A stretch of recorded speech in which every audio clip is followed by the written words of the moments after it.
Okay, so we have a differentiation problem here. Actually, this is called an implicit function.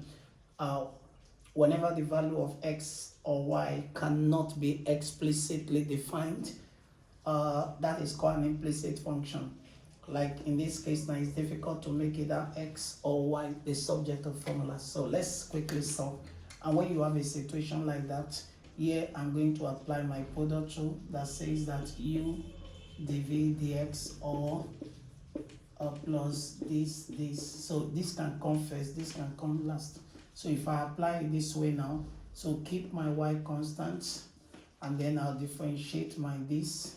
So when I differentiate x squared, I have 2x, and then I want to keep what now? My x squared constant, and then I'm differentiating with respect to y. So the derivative operator. So differentiating with respect to y is going to give me, when you differentiate that, it will be 1. Then you have the y ds attached to it.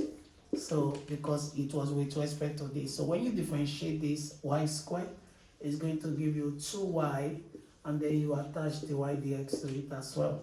When you differentiate x, you have 1, and then differentiating this, that's 0.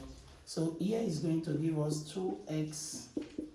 2xy, then plus, what do we have here? S squared dy dx, here 2y dy dx, and then minus 1 equals to 0.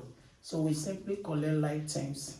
So to collect like terms, so we're going to have the dy outside.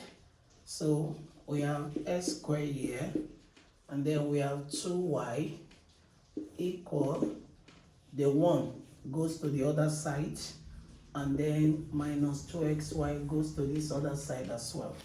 So my dy dx therefore is 2xy over what?